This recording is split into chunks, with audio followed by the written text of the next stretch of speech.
Greetings, my friends. I'm Gilles Mansillon. I hope you're having a good day. We just traversed this eclipse. It was really heavy for me. I went through it's like I received like loads on my shoulder all year, and I wasn't sure to make a video, but I realigned my energy, and so Spirit was encouraging me to make a video today. So here I am. I'm going to discuss some ideas about bringing the balance within things and discharging all fear to move beyond the fear. Fear is not an enemy. Fear is an illusion. And so, to become master of light, master of love, we need to become master of our fear. I'm going to discuss a little bit of that. One of the great fear that humans have been taught to fear, for fear is something that's been programmed and implanted within the human consciousness by the controller to keep the control. I'll discuss a little bit of that as well, is death. Death does not mean we're going to ascend after death, but because it all depends on how we live our life, our level of consciousness and our beliefs. So, but it's still a liberation from the critical mind. And a lot of people that die do not have very strong consciousness or belief system that allows them to go back to their higher self. So it is important when you know somebody that you love that died to send good soul, to stay in touch with that person, with that soul. Usually sometimes it takes 2 or 3 days for them to awaken in the astral plane, but sometimes there is no loss of consciousness. It depends on their level. The life after death is just as unique as the life we have down here. So it all depends on each person. Some people may even become ghosts, and they have good reason to stick around to this reality in the astral plane, a parallel Earth.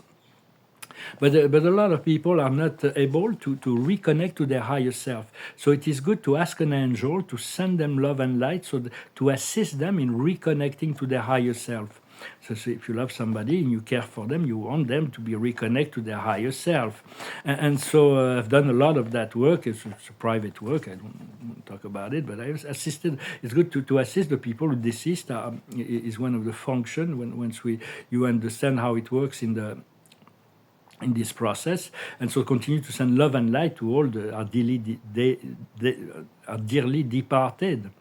And so, because one thing that we come to realize that we have to accept, and that it's kind of free, it's very freeing too, is what Empédocle used to say, that infinity was hidden within all things. Every being has the totality of God within them. They are a model of God. The simple little ant, any bird, any tree, any human beings has the fullness of God within them, and all are designed to follow the plan that God has set for them. We only live the life that God is giving us at any given moment. But we all have the totality of God within ourselves. And we're really waiting for this solar flash for those who have been doing this inner work. We're really ready. We're eager to embrace this solar flash, which will enlighten the world. It is a gift from God, from the great central sun, that will elevate the world. It is going to be a burst of energy that will change the world forever, cosmic intervention of sorts. And for those who are in trust, that are faith, that are in trust, it will be a graceful event. But those who are holding on to control, to ego, to manipulation, and that are mainly fear-based, it will be a little bit more dramatic as an experience. But it's necessary, and so when God is ready, when the sun is ready, well, God is ready, sun is ready, when he sees that humanity is ready, this will happen. We do have to trust the plan of the Creator, the plan of God within for us and for the rest for everybody else as well, and to trust the timing of God. Sometimes we feel like, don't have to wait till the last moment. We are ready now. It's like I was born ready, kind of thing. It's like, no, get it done, Creator. I am ready. But it's also we have to trust in our ability to stay in alignment with love and light within, until we reach that point of freedom. For the Earth has been preparing for this ascension for decades and decades, and the past few years it's been accelerating, and it's going to continue to accelerate, a crescendo. Everything is accelerating. The emotions are getting more intense. We're becoming more sensitive. Time is compressing. There's more and more experiences each and every day. But sometimes it feels very quiet as well. But there is no need for grand gesture or to get ready or anything or big declaration or make a. You just need to stay simple. You just need to simple and conscious in each of your daily experiences as much as possible to remind yourself of the presence of the Creator with you, within every one of your. That is always with you, to cultivate gratitude, compassion, and forgiveness. Forgiveness frees us from karmic bonds. Gratitude prepares us for abundance in the future, and compassion aligns us with the love of the higher dimension. So stay centered, stay posed, laugh as often as you can. Keep a clear intention on what you want. Also, it's very important, and we have to learn to love without condition, and to rest and relax within that. Sometimes it's not easy. I have those soul connections. I'm not with them. I know that we plan to come together. But for now, I guess I should just be happy that they exist, that they're on the earth, even if they're with someone else or whatever. So, but sometimes it's like, hey, just. I'd rather let it go until that happens, but I don't really have a choice. I'm constantly reminded that we belong together, but they are she is with someone else. So it's kind of like a heavy load that I'm carrying with that karmic bond. But nevertheless, we'll see. Maybe there is a lesson there. So it's also, we can always connect to the fifth dimensional grid. This fifth dimensional grid, the grid of love and unity, is already surrounding the earth. And so at any time you can connect to that grid. And whenever we connect to that grid, we reinforce it. And when we connect to that grid, we can connect. There is at any given time, there is thousands and thousands of people that are thinking of connecting to the unity consciousness. They are in prayer, they're in meditation. When I wrote this note, I had the flash through my mind, faces of Buddhist monks. Because those Buddhist monks, that's all they do all day. They meditate. And they think of love and unity and compassion and wisdom. So it's like the Buddhahood connection, but there is also the Muslim connection. Muslims have very, very strong faith, and there is all kinds of other egregores. In truth, there is only one God and one truth. So no matter how we get there, it will all get eventually to the point of unity without having to separate anything will come. But if there is people flashing through your mind, there is always a reason for them to come through your third eyes, because sometimes we don't understand why, we don't know those people, but there is always a reason. Maybe some people we will meet later, and sometimes it's a very strange vision at a strange time, and it's very hard to put a frame on it, to know why this person comes in your mind, in your consciousness, somebody you don't know, at certain points. Sometimes it can be ambiguous. But we have to trust the process. So in order to become master of love, we have to become master of our fears. So because we've all been programmed to fear from the moment we started, because fear of death, fear of success, fear of failure, fear of, there's all kinds. Fear is a control mechanism that was installed within. But since it's installed within, we can always discharge it from within. And so it is important to... because they do want us to stay in fear, to keep the control over the population. There is a key from the great master. It's a master guide of mine. I have a few master guides. It's not my main master guides, but he's one of my master guides. He's a very wise teacher from ancient Egypt and Atlantis. His name is Thoth, the god of wisdom from ancient Egypt. And one of his key to discharge fear is those words: I return to source. I return to source. It's anchored within your subconscious. So from now on, if you want to eliminate fear, you just got to remind yourself that you are returning to source. It breaks all the doubts and all the fears, and it silences the voice of fear. And so now it's like, because fear is just an illusion. It dissolves in the light. But it's like standing at the edge of a veil, the veil of illusions. Once we move beyond the veil of illusion, there is no going back. We move into the unity field of love. And there is no return to illusions and fear, but it's not for everyone. Some people may not be prepared for that, and if you present them with that idea, they may react fearfully. And so you still have to be discriminating. For fear is an addiction. It's adrenaline. A lot of people are addicted to fear. They're not ready to let it go. Government use fear all the time. Corporation use fear all the time. The medical body, I'm not generalizing. Of course, there's all kinds of light people in all aspect of life. But the medical, the medias use fear. And they're all playing the game of fear. So I return to source. It's a code that breaks the prison of fear, and share this knowledge with others from heart to heart. When you think they're ready to receive this code, I return to source. Somebody asked me a question about the med beds, and so as far as I know, they're planned to come into public access around 2026, which will be wonderful. But until then, there are videos from the Arcturian healing sound frequencies that are really assisting. You just listen to the video, those sounds, and you really assist in the alignment of the DNA. For also wanted we want to reconnect to the elements, the great elements. The elements are conscious. They have a soul and consciousness. The element of air, the element of water, the element of fire, and the element of earth. They're great beings of love and light, and they are ascending. The one that is really the most easier to ascend is water. Water has a memory. Our body is made of 70% water. The earth is made of 70% water. So when you bless a glass of water, you are affecting the whole body of water, all the undines, all the element of water is being affected. Try not to pollute the water or send negative energy to the water, but continue to work in elevating the frequency of water. I wanted to also to say that I'm discussing in transcendental psychology, meaning, expressing meanings and values as far as the spiritual ascension process as a core, so that our inner self, our presence, our divinity inside becomes the core of our new consciousness. But there is a certain aspect within the process of our life that the human aspect has to be come into consideration, not just the divine. And so we may need to apply different process when it comes to personal, like seduction.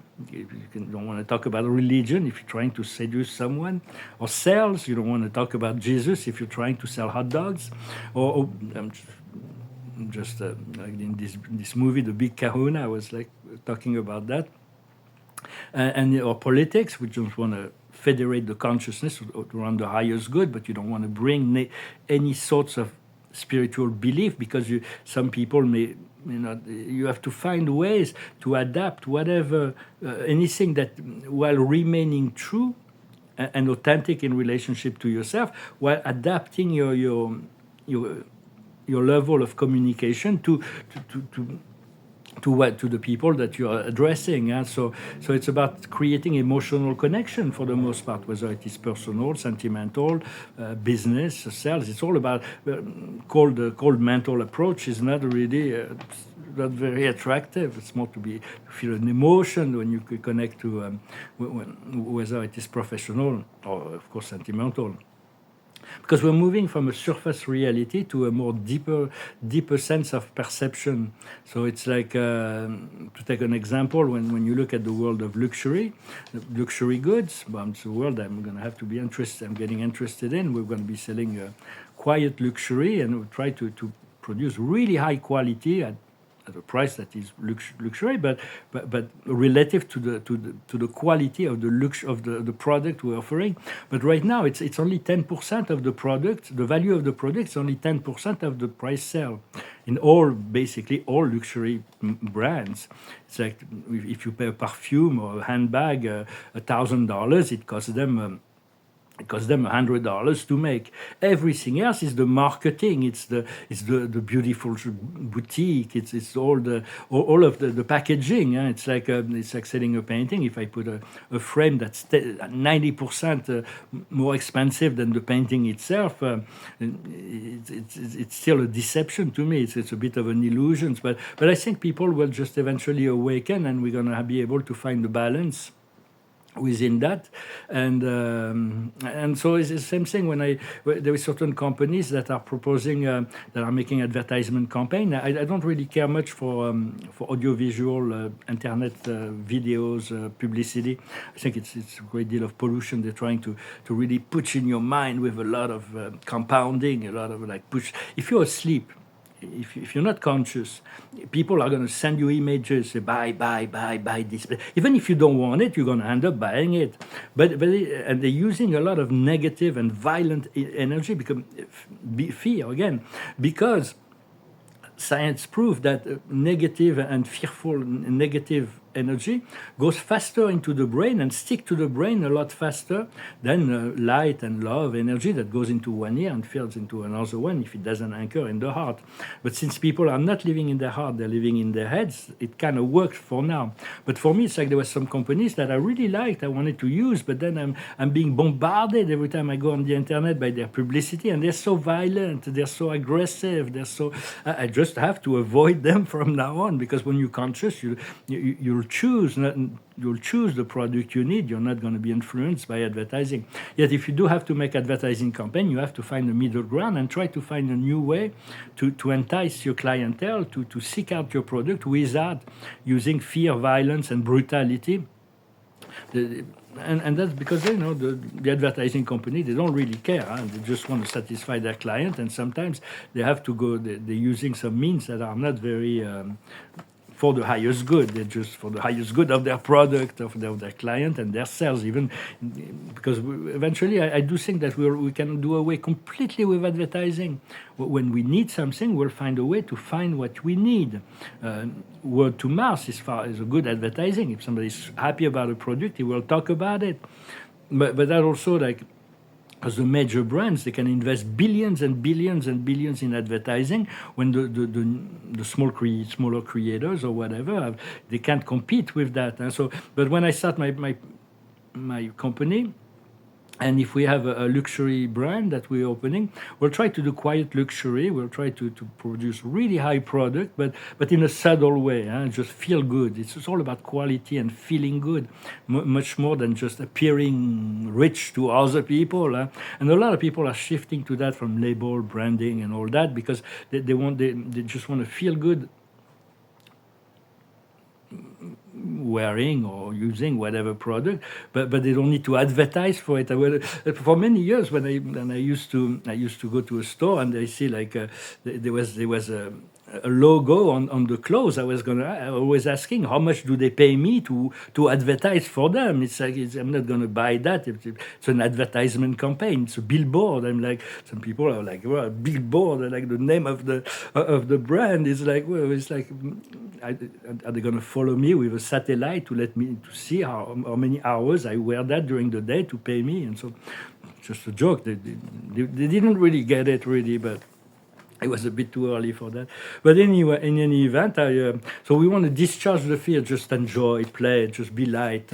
Don't take all the heavy things, the serious things of the world seriously, but take your well-being and your enjoyment seriously. As much as possible. For I just thought I'd come and say hello. I hope this message resonated with you. The card of the day is the time of living. So we're really ready. We're really ready to be relocated. The highest wisdom is the equitable being. It's about being fair, being transparent, being just, being balanced. It's about the balancing of that, the divine perfection with all the quirks and the imperfection of who we are as human. We can never be, Dali used to say, do not seek. We don't have to be worried about perfection. You will never achieve it completely, but we still need to perfect ourselves every day in every way. We still have to work on improving ourselves. Educating ourselves, getting better, learning from our experience. What we need to understand is the message in the bottle. To get the signs there is all kinds of signs. The signs are not being subtle anymore. They are very clear. So just continue to follow your guidance. What we need to do is the orphan. Is my card of the day today. It's like, I felt really heavy. It's like it's this little bird. He can't open his wing just yet, so he feels a bit lonely in his nest. So it's about accepting this time as a transformative process, to embrace this time and to be patient, to have trust and faith that the process will lead us away from the nest and into the sky, and the outcome is a step ahead. We're already being prepared. We're really getting ready, and we're gonna be able to depend on each other. God is synchronizing all the events, so the new community of cooperation and So its plan will work for everybody, and everybody will be a piece of the puzzle. But we're already being prepared for what is to come. So let us continue to prepare and to be ready, and to will be in enjoyment when it's not easy to enjoy something that are not yet manifested, but to already be in the gratitude for knowing that it is coming is already something. Well, my friends, I hope this message was interesting for you. I wish you a wonderful day, and I'll talk to you later. Namaste.